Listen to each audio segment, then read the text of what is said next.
नांदेड जिल्ह्यातील लोहा शहरात ATM machine चोरून नेण्याची घटना आज पहाटे 3च्या सुमारास घडली आहे।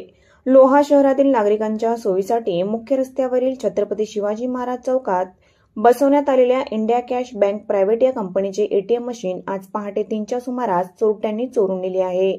त्यामुळे लोहा शहरात भीतीचे वातावरण पसरले असून लोहा पोलीस एटीएम मशीन चोरट्यांचा तपास करीत आहेत।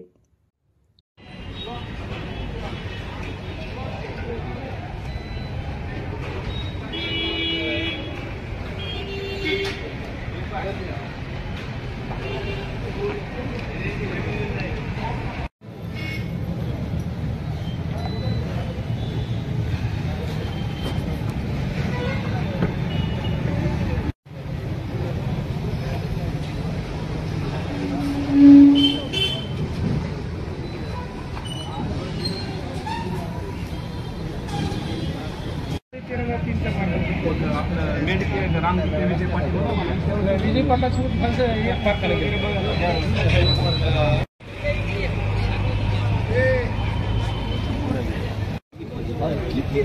किती बालाजी